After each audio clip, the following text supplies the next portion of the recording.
একটা বাচ্চা মাকে মা মা বলে ডাকে, মা জবাব দেয় না, কারণ বাচ্চাটা আম্মুকে ডাকে, মা শুই নাও ডাকের সাড়া দেয় না। কেন? মা চায় আমাকে যতবার আম্মু বলে ডাকবে তত আমার কলিজা ঠান্ডা হবে, আমারে যতবার মা বলে ডাকবে আমার দিলটা মজা লাগে। কারণ মা সারা বুঝানো যাবে না সন্তানের মা ডাকে কেমন মজা। সন্তান মা বলিয়া ডাক দিলে মায়ের কলিজায় যে কেমন মজা লাগে এটা মা সারা বুঝানো যায় না। ওই সন্তান একবার মা বলে ডাকে, বাচ্চা মা মা বলে ডাকে, মা জানে শুনে তারপরও জবাব দেয় না, কারণ মা চায়ও আরো ডাকবে, আমার মায়া আরো বাড়বে। এক পর্যায়ে যখন বাচ্চা মায়ের সাড়া পায় না তখন ডাকতে ডাকতে কান্না শুরু করে। যখনই বাচ্চাটা কান্না শুরু করে চুম্বকের মতো মায়ের কলিজায় মোহাব্বতের আগুন। মা তখন কাঁচ ফালাইয়া দৌড়াইয়া বাচ্চাটারে কোলের মধ্যে নিয়ে চুমা খায়। কাদা গায়ে লাগানো মাটি লাগানো চিন্তা করে না, বাচ্চার মোহাব্বতের মধ্যে মা পড়ে গেছে। তখন বাচ্চার গায়ে ময়লা আছে কিনা চিন্তাও করে না, উঠাইয়া কোলে নেয়। মোহাব্বত, ভালোবাসা। আমার আল্লাহ কয়, বান্দা আমি আল্লাহর ছেলে নাই মেয়ে নাই, আদর করে বানাইছি মানুষ। লাম ইয়ালিদ ওয়া লাম ইউলাদ। আমি আল্লাহ কাউকে জন্ম দেই না, কারো থেকেও জন্ম নেই নাই। ও বান্দা আমি আল্লাহর ছেলে নাই মেয়ে নাই, যাবাকে আব্বু বলে ডাকবে। আমি আল্লাহর স্ত্রী নাই যে স্বামী বলে সম্বোধন করবে। আমি আল্লাহর মা নাই বাবা নাই যে আমার ছেলে বলে সম্বোধন করবে, সন্তান বলে ডাকবে। আমি আল্লাহ ওয়াহদাহু লা শারীকা লাহ। আমি আল্লাহ এক। আমি আল্লাহ বড় আদর করে বানাইছি, বড় মায়া করে বানাইছি রে মানুষ।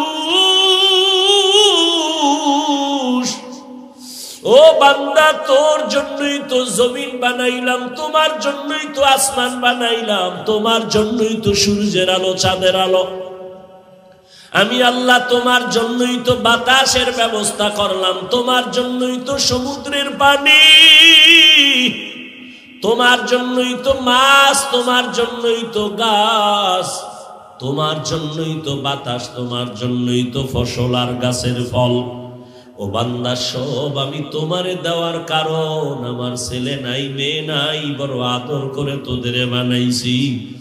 ওরে একটা বাচ্চার ডাক শোনার জন্য মা যেমন পাগল,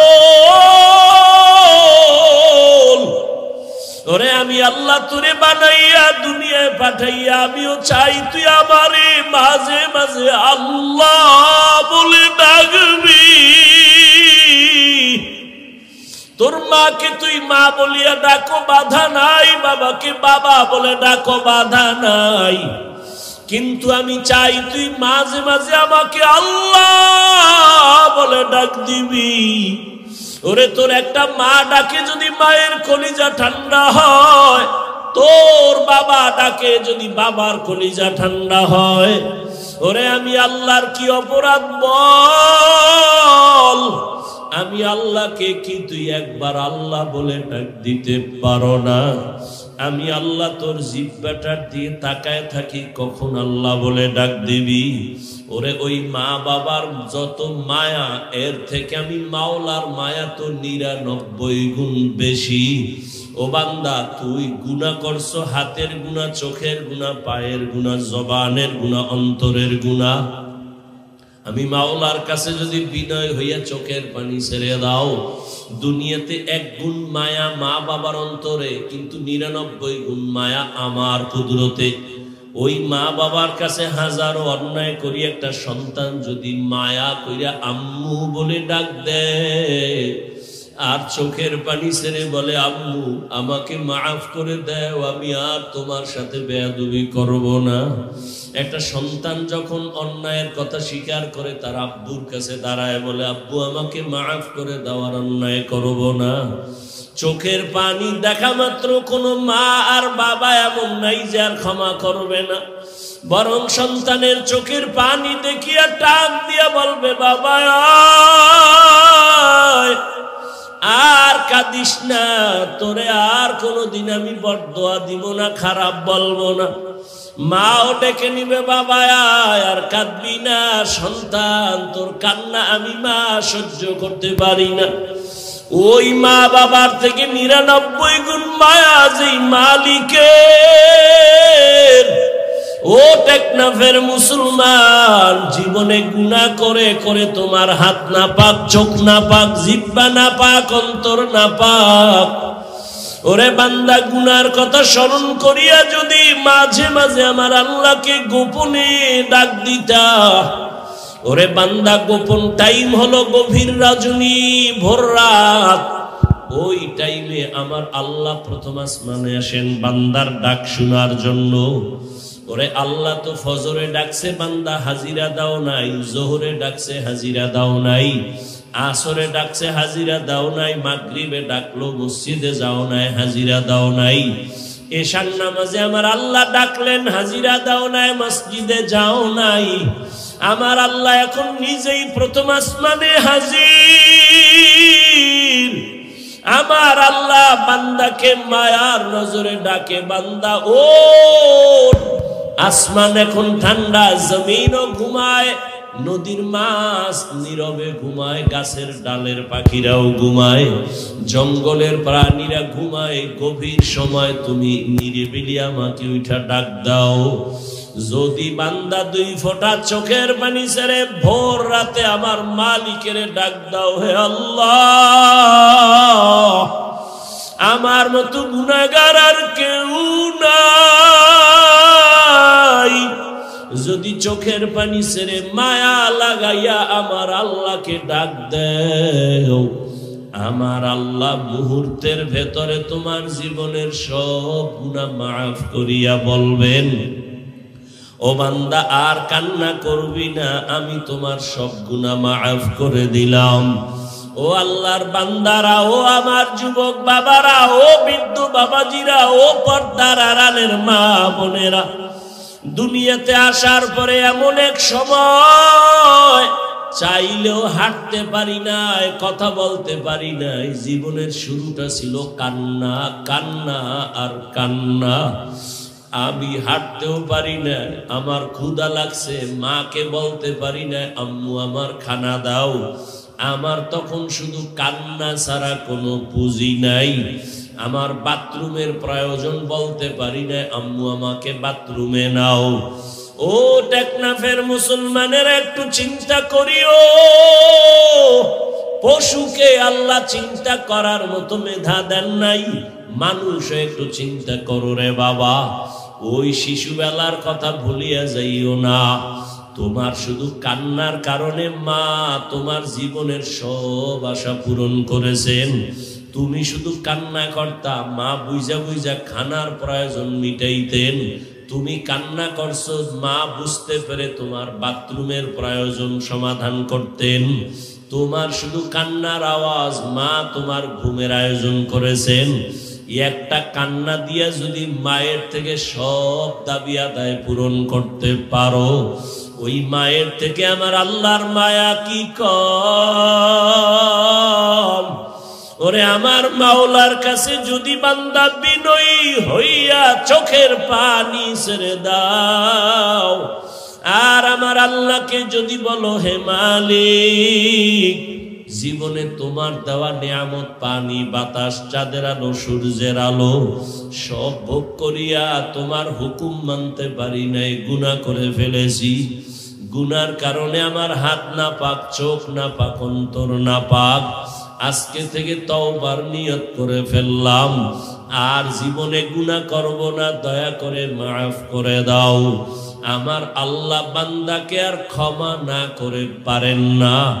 আল্লাহ ঘোষণা দেন উদউনি আস্তাজিব লাকুম, বান্দা তুমি আমাকে যখন ডাক দাও আমি জবাব দিয়া দেই, অর্থাৎ আমি তোমার জবাব দেওয়ার মানে তোমাকে মাফ করে দেই। আমি আর তোমার জীবনে কোনো গুনাহ আমল নামায় বাকি রাখি না।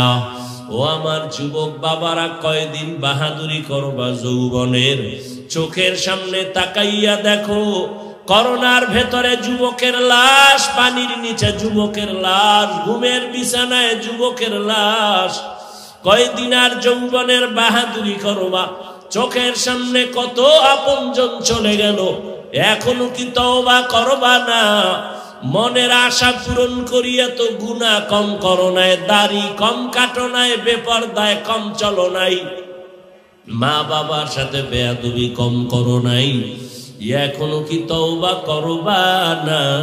আল্লাহর কাছে তওবা করো। তোমার মতো কত যুবক এখনো আছে জেনারেল লাইনে থাকে, চাকরি করে, ব্যবসা করে, লেখাপড়া করে, নামাজ ছাড়ে না। বলো তুমি কেন পারবা না? RAB, army, police, BDR, doctor, professor, engineer, নামাজি, দাড়িওয়ালা অভাব নাই। বলো তুমি কেন পারবা না? নদীর মধ্যে মাছ ধরে, জমিনে কৃষি কাজ করে, নামাজ ছাড়ে না, রাস্তায় গাড়ি চালায়, নামাজ পড়ে। যুবক তুমি কেন পারবা না? এখনো সময় আছে, তওবা করো। জীবনে মরিয়া গেল আর নামাজ ছাড়বা না, দাড়ি কাটবা না, বেপরদায় চলবা না, মা বাবার দোয়া নিয়ে চলবা, উলামায়ে কেরামের পরামর্শ নিয়ে চলবা। কারণ মা বাবার দোয়া ছাড়া সন্তানের সফলতা জীবনে আসবে না। ও পর্দার আড়ালের মা বোনেরা, আপনাদের মর্যাদা, জীবন কত ধন্য। আপনারা নবীদের মায়ের মতো দামি মা, সাহাবায়ে কেরামদের মায়ের মতো দামি, আপনারা হাফেজে কোরআনের মায়ের মতো দামি মা। আপনাদের এত মর্যাদা আমার আল্লাহ দান করেছেন। খাদিজা রাদিয়াল্লাহু আনহার মতোই তো আপনারা নারী, ফাতেমা রাদিয়াল্লাহু আনহার মতো নারী, আয়েশা রাদিয়াল্লাহু আনহার মতো নারী। ওরে ইসমাইল নবীর মা হাজরা আলাইহা সালামের মতো নারী। আপনারা তো ঈসা নবীর মা মারিয়াম আলাইহা সালামের মতো নারী। ওরে আম্মা জানের, আপনারা কি পারেন না নবীজির তরিকা মেনে চলবেন? আপনার মতো এখনো কত মা আছে পর্দা করে, বেপর্দায় চলে না, নামাজ ছাড়ে না, মোবাইলে সময় নষ্ট করে না, স্বামীর মাল খেয়ানত করে না। মোবাইলে সময় নষ্ট না করে স্বামীর মাল হেফাজত করে, নামাজ পড়ে, দোয়া করে, সন্তানগুলো আদর্শওয়ালা বানানোর মেহনত করে। সন্তানটাকে চাকরিজীবী বানাবেন, ব্যবসায়ী বানাবেন, ডাক্তার বানাবেন, বাধা নাই। তবে সন্তান যেন নবীর আদর্শের বাইরে চলে না। মা বাবা, মুরব্বী, শিক্ষক, আলেমদের বরদোয়া যেন না নেয়। আপনি মা যদি অন্তর ভরে দোয়া করেন, চেষ্টা করেন, সন্তান আদর্শওয়ালা হওয়া সম্ভব। আপনি মায়ের চোখের পানি আর দোয়া বড় দামি সম্পদ। এখনো সময় আছে, তওবা করে নিবেন। জীবনে আর বেপরদায় চলবেন না, আর মোবাইলে সময় নষ্ট করবেন না। সন্তানটাকে আদর্শওয়ালা বানাবেন, আর স্বামীর মাল হেফাজত করবেন। ও আমার বৃদ্ধ বাবাজিরা, আপনারাও তওবা করে নিয়েন। আল্লাহর কাছে মনে মনে বলিয়েন, হে মালিক, জীবনে কত গুনাহ করেছি, আর গুনাহ করব না। মানুষের কল্যাণ ছাড়া অকল্যাণে কাজ করব না, আর নামাজ ছাড়ব না, আর বেপরদায় চলব না। ও সন্তান, যুবক বাবারা, এখনো সময় আছে, তওবা করে নাও। মনে মনে আমার আল্লাহকে কলিজা দিয়া ডাক দাও, আর মনে মনে বলো, হে মালিক, জীবনে কত বেপরদায় চললাম, গুনাহ করলাম, আজকে থেকে তওবার নিয়ত করে ফেলেছি, আর নামাজ ছাড়ব না, বেপরদায় চলবো না, মা বাবারে কষ্ট দিব না। শিক্ষকের দোয়া নিয়া, উলামায়ে কেরামের পরামর্শ নিয়া, নবীজির তরিকা মেনে চলবো।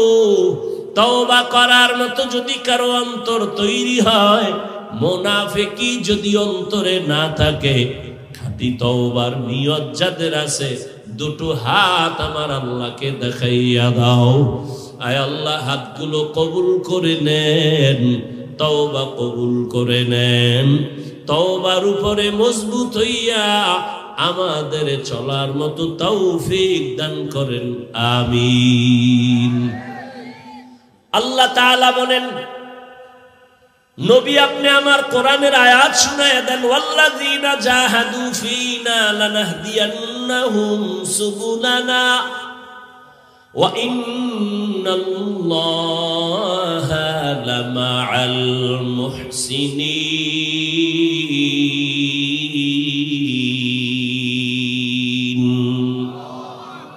যারা চেষ্টা করবে আমি আল্লাহ পাওয়ার জন্য, চূড়ান্ত ভাবে আমি আল্লাহ ওয়াদা করলাম তাদের সামনে অনেকগুলো রাস্তা খুলে দিব, অনেক। তাহলে বুঝা গেল বান্দার কাজ হলো চেষ্টা করা। আস-সা'য়ু মিন্নি ওয়াল ইতমামু মিনাল্লাহ।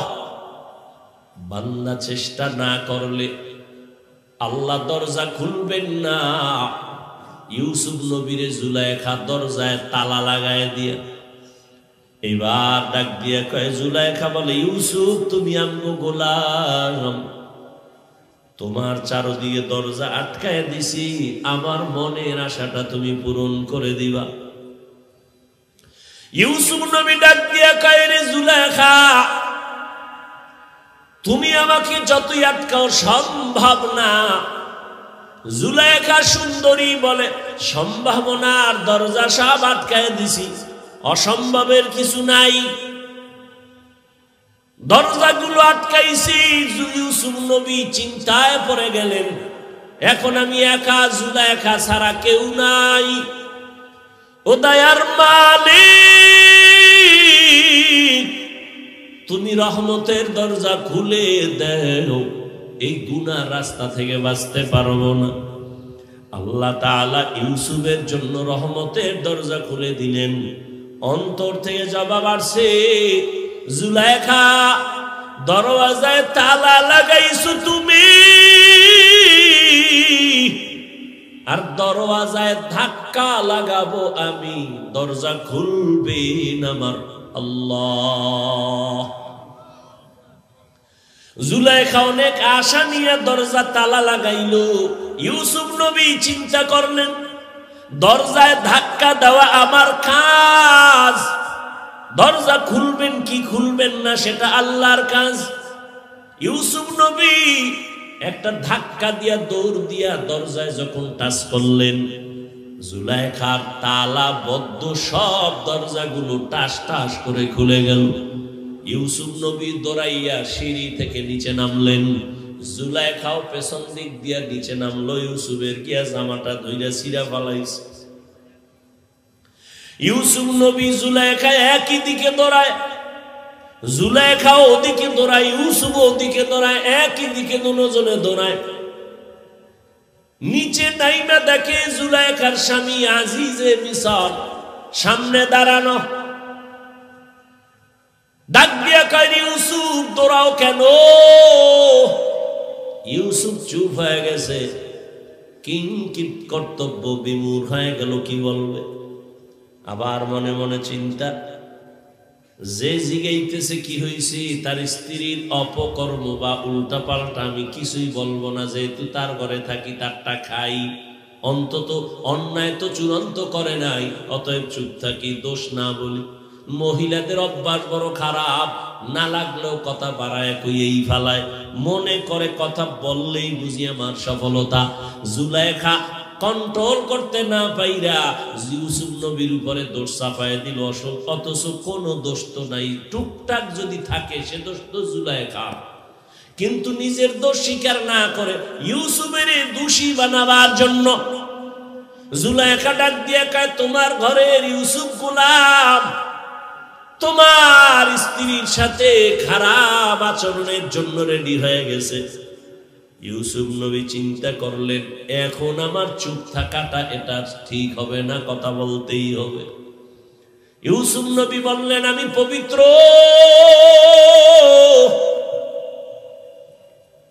যদি কোনো অপরাধ থাকে আপনার স্ত্রী জুলাইখার, আমার কোনো অপরাধ নাই। সাথে সাথে জুলাইখার স্বামী আজিজ মিসর বলে, ইউসুফ তুমি যে বলো তুমি পবিত্র, জুলাইখা দোষী, তার সাক্ষী দাও। বলে এখানে তো কোনো সাক্ষী নাই, কিন্তু আমার আল্লাহ ইউসুফের পক্ষে সাক্ষী রেডি করে দিলেন। এক মহিলা একটা দুধের বাচ্চা কোলে নিয়ে সামন দিয়া যায়, আল্লাহ ইউসুফ নবীর অন্তরের মধ্যে জবাব দিয়া দিলেন। জবাব দিয়া কয়, এই জুলাইখার স্বামী, আমি ইউসুফ ভালো না খারাপ এটা আমি বললে যেহেতু তুমি মানবা না, আমার পক্ষে সাক্ষী দিবে দুধের বাচ্চা। জুলাইখার স্বামী বলে, বাচ্চা কি কথা বলতে পারে? ইউসুফ নবী বলে, জিজ্ঞাসা করার দায়িত্ব তোমার, কথা বলবে কি বলবে না, সাক্ষী দিবে কি দিবে না, সে দায়িত্ব ওই বাচ্চার। জুলাইখার স্বামী যখন ডাক দিয়ে কয়, বাচ্চা বলো ইউসুফ দোষী নাকি জুলাইখা দোষী? বাচ্চা যদি ডাইরেক্ট বলে ইউসুফ ভালো তো হয়ে যায়, কারণ বাচ্চা কথা বলতে পারে না, এটাও যদি বইলা দেয় তো সবাই বিশ্বাস করবে। কিন্তু না, বাচ্চাও একটা স্কেল দিয়ে দিছে, পক্ষ বিপক্ষ নেয় নাই। বাচ্চা কয়, আমি একটা স্কেল দিলাম, তুমি মাপ দিয়ে দেখো, এই মাপে ভেজাল হলে ইউসুফ দোষী, ভেজাল যদি জুলাইখার মধ্যে হয় জুলাইখা দোষী। বাচ্চা ডাইরেক্ট বলে নাই যে ইউসুফ নির্দোষ, জুলাইখা দোষী। বাচ্চা বলে একটা স্কেল দিয়ে দিলাম, ইউসুফ নবীর গায়ের জামা এটাই হলো সত্য মিথ্যার স্কেল। ইউসুফের জামাটা যদি সামন দিক থেকে ছেঁড়া থাকে তো ইউসুফ দোষী, আর পেছন দিক থেকে যদি ছেঁড়া থাকে তো জুলাইখা দোষী। বাদশা তাকায় দেখে ইউসুফ নবীর জামাটা পেছন দিক দিয়ে ছেঁড়া, বুঝেই কয় মহিলা বড় ভেজা। জুলাইখা, পেঁচ তো লাগাইছো, তোমাদের এই পেঁচ গোছ বড় খারাপ, চিল্লা চিল্লেও করা যায় না, মাইনসে শুনলে উপায় কি? তো যে কথা বলতেছিলাম, চেষ্টা করা বান্দার কাজ। আস-সাইউ মিন্নি ওয়াল ইতমামু মিনাল্লাহ। ও বান্দা, তুমি আল্লাহকে ডাক দাও, তোমার দায়িত্ব, জবাব দেওয়ার দায়িত্ব আমার আল্লাহর। বান্দা তুমি আমার আল্লাহকে ডাকো। একটা বাচ্চা মাকে যদি না ডাক দেয়, মায়ের অন্তরে মায়া বাড়ে না। এক হাতে তালি বাজে না, বিনা বাতাসে পানি নড়ে না। ঠিক বাবা, নিজের চেষ্টা যদি না থাকে অন্য দিক থেকে পূর্ণতা আসে না। আল্লাহ তাআলা বলেন, চেষ্টা করো, আমি আল্লাহ তোমার চেষ্টার দিয়ে তাকাইয়া একটা না দুইটা না অনেকগুলো রাস্তা খুলে দিব। বান্দা তুমি দৌড়াইতে থাকো, আল্লাহর মোহাব্বতের পথে দৌড়াও, আমি আল্লাহ তোমার জন্য রাস্তা খুলে দিব। বান্দা যখন চেষ্টা চালাইতে থাকবে, আল্লাহর কাছে তওবার নিয়ত খাঁটি করছি না ভেজাল? ও যুবক বাবারা, নামাজ লাগবে নি সপ্তাহে একদিন, তাহলে প্রতিদিন কয় বেলা? মাঝে মাঝে ছেড়ে দেওয়া যাবে? সবই তো তোমরা বললা যুবক বাবা, তো নামাজ পড়ো না কেন? মা বাবার খেদমত করে দোয়া নেও না কেন? কয়দিন? ইদানিং কালে সুস্থ এবং যুবকেরা মরে বেশি, অসুস্থ মানুষ কম মরে। অতএব আল্লাহর কাছে তওবা আর নামাজ ছাড়া যাবে, আল্লাহ কবুল করেন। আল্লাহর কাছে খাঁটি তওবা। মা বাবার সাথে বেয়াদবি করা যাবে? ওলামায়ে কেরামের সাথে বেয়াদবি করা যাবে? আল্লাহ সবাইকে কবুল করেন, আল্লাহ মাহফিল কবুল করেন, এলাকাবাসীকে আল্লাহ কবুল করেন। আল্লাহ পাক আমাদের তওবার উপরে মজবুত হইয়া চলার তৌফিক দান করেন। রব্বানা ইন্না আতা'না সাদাতানা ওয়া কুবারা'না ফাআদাল্লুনা সাবিলা। আমার মুরব্বি যারা অভিভাবক, আমাকে নামাজের দাওয়াত দেয় নাই, আমাকে রোজার দাওয়াত দেয় নাই, দোকানে যাইয়া আমার আম্মাকে আমার আব্বা টেলিফোন করেছেন, এই সন্তান কি এখনো ঘুমায়? নাস্তা করাইছনি? কয় না, আমার আব্বা জান নাস্তা করছি কিনা খবর নিছে, কিন্তু ফজরের নামাজ পড়ছি কিনা বাবা আম্মাকে একবারও জিজ্ঞাসা করে নাই। অনেক মা রমজানে সন্তানেরে উঠাইতে চায় রোজা রাখার জন্য, বাবা বাধা দেয়, বলে এই বয়সে রোজা রাখলে শরীর নষ্ট হয়ে যাবে। ওই বাবারে পাইলে একটু জিজ্ঞাসা করতাম গলা দইরা, এই কপাল পরা বাবা, নিমক হারাম বাবা, তোমার সন্তান রোজা রাখলে তোমার সন্তানের চেহারাটা নষ্ট হয়ে যাবে, বলো মোবাইল চালাইয়া যে চেহারা নষ্ট করলো, এই চেহারা ভালো করবে তোমার কোন বাবায়? মোবাইল চালাইয়া নষ্ট করছে চেহারা, এতে দুঃখ নাই বাবা? রোজা রাখলে চেহারা নষ্ট হবে, এই দুঃখ বাবা। আল্লাহ হেদায়াত দান করুন। ভাইরা আমার, কিয়ামতের দিন হিসাবের কাঠগড়ায় দাঁড়ায় সব জবাব দিতে হবে। এই জন্য আল্লাহ কোরআনে বলেন, ইয়া আইয়ুহাল্লাযীনা আমানু কু আনফুসাকুম ওয়া আহলিকুম নারা ওয়াকুদুহান নাস ওয়াল হিজারাহ আলাইহা মালাইকাতুন গিলাযুন শিদাদুন লা ইয়াসুনাল্লাহা মা আমারাহুম ওয়া ইয়াফআলুনা মা ইউমারুন।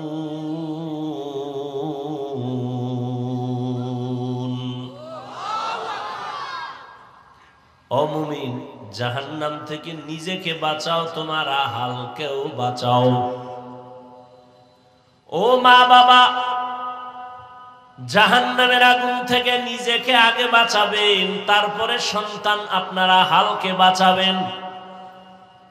ও স্বামী, জাহান্নাম থেকে নিজেকে আগে বাঁচাবেন, তারপরে আপনারা হাল স্ত্রীকেও বাঁচাবেন।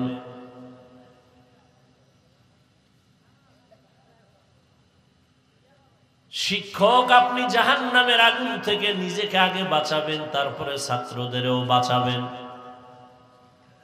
ইমাম ও খতিব জাহান্নামের আগুন থেকে নিজেকে বাঁচাবেন, আপনার আহাল মুসল্লিদেরকেও বাঁচানোর চেষ্টা করবেন। আল্লাহ আয়াতে বলেছেন, ইয়া আইয়ুহাল্লাযীনা আমানুত্তাকুল্লাহা হাক্কা তুকাতিহ। ও মুমিন, আল্লাহকে ভয় করো, ভয় করার মতো হক আদায় করে। সাহাবায়ে কেরাম এই বাণী শুইনা পেরেশান হয়ে গেলেন। আল্লাহ যত বড়, ওই পরিমাণ হক আদায় করে ভয় করা কারো দ্বারা সম্ভব না। নবীজির কাছে বললেন, রহমতের নবী বললেন, ঠিকই তো সম্ভব না। নবীও পেরেশান হয়ে গেলেন। আল্লাহ নতুন ভাবে আবার আয়াত নিয়ে জিবরাইল আমিনকে পাঠায় দিলেন, নবীরে জানায় দাও। আল্লাহ বলছেন, ইত্তাকিল্লাহা মাস্তাতাতুম, হক আদায় করে ভয় করার প্রয়োজন নাই, বরং আল্লাহ যে বড়, তোমার সাধ্য মতো তুমি আল্লাহকে ভয় করো। আমি যদি আপনাদের জিজ্ঞাসা করি, আপনারা কারা কারা আল্লাহকে ভয় করবেন বা করেন, আমার মনে হয় ময়দানের সবাই হাত উঁচু করে বলবে আমরা ভয় করি। অথচ এখানে এমন আল্লাহর বান্দা বসে আছেন, আজকে ফজর পড়েন নাই, জোহর পড়েন নাই, আসর পড়েন নাই, মাগরিব পড়েন নাই, এশাও পড়েন নাই, নাই এরকম কেউ? সেও বলে আমি আল্লাহকে ভয় করি। আমরা টুপি দাড়ি ঠিক রাইখা বলি আল্লাহকে ভয় করি। আপনি নামাজ রোজা বাদ দিয়া বলেন আল্লাহরে ভয় করি। দুই ভয় কি সমান? না। একজনে সাপ ভয় পায়, সাপ, তার ব্যাখ্যা কি সে সাপ দেখলে ধরবে? ধরবে না। বরং আসলেই যে সাপরে ভয় পায়, সে এমন ভাবে ভয় করবে যে সাপ যেখানে থাকার সম্ভাবনা আছে ওখানেও যাবে না। আসলেই যে সাপেরে ভয় পায়, ঘুমের মধ্যে সাপ সাপ করে মাঝে মাঝে চিৎকার দেয়। সন্তান মা বাবারে ভয় পায়, এই কারণে মা বাবার সামনে সন্তান অন্যায় করে না, শাস্তির ভয়। ছাত্র শিক্ষকের ভয় পায়, শিক্ষকের সামনে ছাত্র অন্যায় করে না, শাস্তির ভয়। ঠিক এই দুনিয়ায় যে বা যারা আল্লাহকে ভয় করবেন, গলায় ছুরি লাগবে, দাড়ির মধ্যে অস্ত্র লাগাবে না।